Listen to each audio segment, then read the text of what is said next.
Too soon for me to bring that up, because you got people doing the largest attendance ever for a women's sporting event. No, false. False. Oh, 21,490. I did a video earlier where I just came right out and said this is some scammy, shady bullshit. Excuse my language. Because if you don't think for a second that political... Credit where it's due, the Caitlin Clark fanbase did not let the unrivaled attendance story slide without a fight. The moment that league started trumpeting its Philadelphia headcount as some kind of historic milestone, Clark supporters were all over social media tearing the claim apart, and they had every reason to. Let's back up for a second. Nebraska hosted a women's volleyball match that pulled in 92,000 people. 92,000. So the idea that Unrivaled's 21,000 at the Philadelphia game represents the largest crowd ever for a women's sporting event is just false on its face. Politically driven corporations didn't get involved in this. If you don't think they didn't find a way to give out tickets to everything they possibly could to get as many people, and look, I don't doubt that there was a lot of people there. I doubt, how did they get there? How did they acquire the ticket? All right. What happens? Corporations buy a pool of tickets. Not even close. Not even in the same conversation, but the media ran with it anyway, and people who weren't paying attention gobbled it up. The real question around the Philadelphia number was never how many bodies were in the building. Nobody seriously disputes that the arena was full. The question was how all those people got their hands on tickets in the first place, and that's where the story falls apart. Buy a pool of tickets. Celebrities buy pools of tickets. I heard that a WNBA player bought 60 tickets for friends and family. You see, one damn player bought 60 tickets. You see how that works? This is some BS. All right? And I called it out earlier. I said, don't. Corporations bought in bulk. Celebrities bought in bulk. There are reports that a single WNBA player purchased 60 tickets for friends and family. 60 from one player. Think about what that reveals about how tickets were moving. This wasn't 21,000 individual fans each deciding on their own to spend money on a 3x3 basketball game and show up. I said, don't, look, if you guys believe this is legit, without no help from woke corporations buying pools of tickets, woke celebrities buying tickets, you're as delusional as the players that won't sign to CBA right now. So, some people tried to bring Caitlin Clark into this. Oh, look at all the people here, and Caitlin Clark's nowhere to be seen. Well, yeah, she's not playing in that ratchet-ass league. This was an organized effort, politically motivated companies grabbing pools of seats, public figures doing the same, giveaways flooding the market. The mechanics of inflating an attendance figure like this are well understood. Anyone who's been around professional sports long enough has seen this playbook run before. The number looked impressive. The way it got built did not. Some people tried to tie the crowd surge back to Caitlin Clark, somehow pointing out that she wasn't even playing in Unrivaled and suggesting the excitement had bled over from her general cultural presence. That argument doesn't hold up either, because Clark isn't part of that league. Ass league. That 3x3 league that is literally hanging on by a thread. My boy Ben Daniel, in his video earlier, he just come right out and said it. He said, what are the ratings going to look like? Because the 20,000 that normally watches was in a stadium somewhere. How cold was it in Philly? Did some people take some free tickets to get in and out the snow? Question mark. Was it snowing? Was it cold? She's not on the court. The draw in Philadelphia had nothing to do with her being there and everything to do with the machinery built around the event. But if anyone wants to talk about real attendance numbers that weren't pumped up by corporate ticket dumps or celebrity giveaways, Clark's record at Iowa is the standard to measure against. The University of Iowa moved a women's college basketball game into their football stadium. That's right, a college game, not a professional one. They told the football team to clear the field. Over 55,000 fans showed up. Just pointing some stuff out. I'm just here talking out loud amongst all of us friends. By the way, make sure you're subscribed. Make sure you're still subscribed. Check out blackwhitenetwork.com, exclusive member content, member live streams on Friday. So, right here, and there's a lot of these kind of tweets going around. I know the CC fans aren't. That single game nearly doubled the NCAA's previous record for a women's basketball attendance figure, and people paid for those tickets. Actually reached into their wallets and bought them because they wanted to be there, not because some company handed them a free pass. The contrast between those two situations tells you everything you need to know. Unrivaled spent close to a year promoting the Philadelphia event. Rallies, flyers, a relentless marketing campaign. Corporate and celebrity ticket purchases made up a significant chunk of the crowd. Tweets going around. I know the CC fans aren't the one that broke the women's attendance. Oh, shit. It's a bad idea. You went out there running your mouth. It was a bad idea because you got checked. Somebody checked your head right off your neck. Right out of the gate, J-Mac.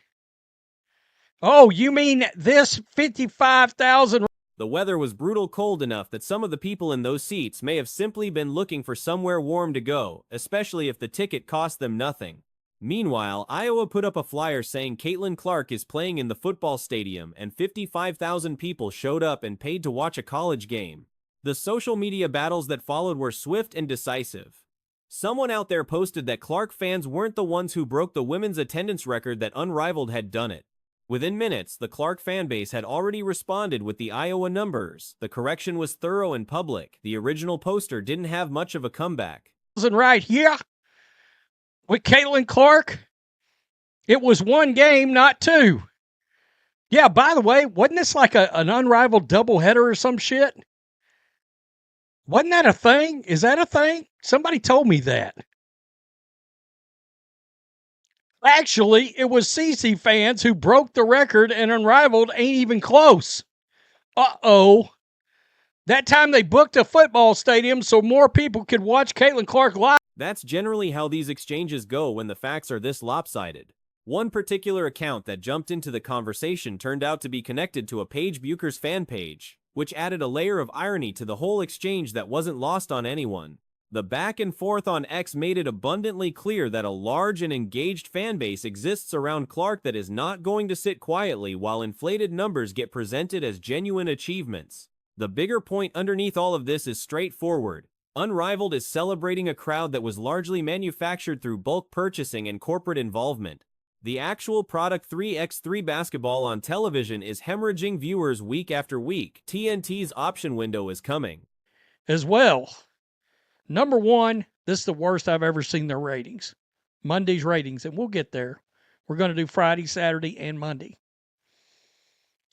But it also shows you how few people outside of, if I'm just being real, some activist fans are watching this league.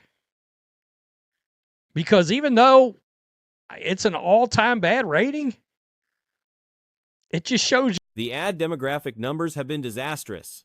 So, the league is leaning heavily on a single in-person event as proof that the sport is thriving, while the numbers that actually determine whether television partners keep writing checks tell a completely different story. If anyone genuinely wants to test what real attendance looks like, it just shows you how little fans they had to actually hemorrhage off. Now, in case you don't remember, this was just 7 days ago. All right, a 48% increase over 2025. $40 million in league revenue in its second season.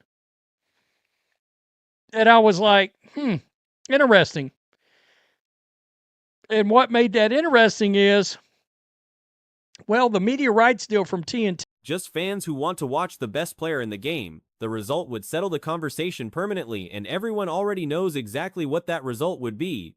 The decision was made to hold off on covering Unrivaled's numbers until the Monday ratings dropped.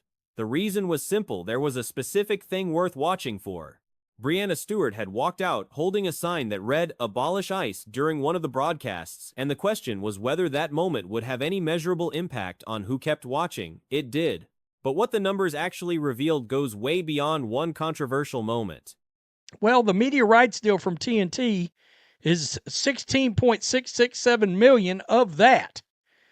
They signed a 6-year contract, 3 years, and then another 3-year option if TNT chooses to pick that option back up, which I can tell you right now, as it stands, they're not going to do that. I mean, in 2027, it would be a miracle if somehow, some way, this league... Monday's ratings turned out to be the worst Unrivaled has posted, period. And the fact that only a small chunk of viewers actually left after the Stewart situation says more about where this league stands than the controversy itself. There simply weren't that many people watching to begin with. To give some context on where things stood before all of this, just a week prior the league was putting out numbers that sounded impressive on the surface. A 48% jump over the previous season, $40 million in revenue during the second year of operation. That sounds like growth. It would be a miracle if somehow, some way, this league is not doomed, if it's not done for. And this $40 million revenue is not basketball generated. This is investor generated. Well, at some point, investors want returns. They want to see what was generated. So let's just jump into this. This is Friday, okay? Last Friday. This is prior. But here's the thing, the bulk of that $40 million isn't coming from people actually watching basketball. It's investor money, and investors eventually want returns. They want to see real engagement backing up the dollars they put in. The media rights deal with TNT accounts for about $16.667 million of that total, locked into a 6-year structure, 3 years guaranteed, then another 3-year window that TNT gets to decide whether or not to activate. And based on everything happening right now, the chances of them exercising that option are essentially zero. By 2027, this league being in any kind of viable shape would genuinely be a surprise. So let's just jump into this. This is Friday, okay? Last Friday. This is prior to Breanna Stewart. Right here, the Phantom versus Vinyl, TNT, did 30,000 viewers in the 18 to 49 ad demographic. The Mist and Rose, 30,000 viewers in the ad demographic. That same game, I guess, was the Phantom Vinyl game, was simulcast on True TV, did another 20,000 viewers. Look at these ranks as far as actual total cable ranking. Friday's numbers paint the picture clearly enough. The Phantom versus Vinyl matchup pulled 30,000 viewers in the key 1-8 to 4-9 advertising demographic on TNT. The Mist vs. Rose game did the same, another 30,000 inches that same demo. The Phantom Vinyl game also had a simulcast running on True TV, which added another 20,000. Now look at where those games landed in the actual cable rankings, 131st, 125th, and 229th respectively. Those are brutal numbers. Far as actual total cable ranking, 131st, 125th, 229th. God, these ratings were bad, and they're going to get worse. The Lunar Owls and Breeze. This is on Saturday. 30,000 viewers. 143rd in the cable rank. The Hive versus Laces. 20,000 viewers. 160. And based on how last year's viewership broke down relative to the demographic figures, total viewers for these games are probably sitting somewhere around 80,000. That's not a number anyone should be celebrating. Saturday wasn't any better. The Lunar Owls versus the Breeze drew 30,000 viewers and landed 143rd in the cable rankings. The High versus the Laces managed 20,000 and came in at 167th. The trajectory here isn't ambiguous. 20,000 viewers. 167th ranked. Now, if you want to try to figure out total viewership, I went back and looked at last year's. That's going to be roughly 4 times what's showed in the 18 to 49 demographic. You may be staring at a rating right here that's like down under 100,000. like 80,000 viewers. Oh, but wait. It's going to get worse. It's going to get worse. Then Monday happened. Stewart had already made her statement, the sign, the explanation, the whole thing, and the reaction was immediate and loud. A chunk of people who had been watching simply stopped tuning in. The Lunar Owls versus the Hive actually pulled 50,000 viewers, which almost feels like a small miracle given the context. But even that wasn't enough to climb the cable rankings in any meaningful way. 130th on TNT. And then the Laces versus the Breeze, also on TNT, not on a secondary network, registered a rating of 0.02 or below. Let me take you back over the weekend. Right? Breonna Stewart explains her abolish ICE sign. She came out holding this sign right here, abolish ICE. I made a video on that, and I triggered some of the retards that were subscribed to this channel, and I waved at them as they went right off into the sunset. The next day I replaced every one of them with a follow-up video. That's not a low number. That's a non-number. It didn't even show up in the total cable rankings. Not applicable. The game might as well not have aired. The kicker is how few people actually walked away after the Stewart controversy.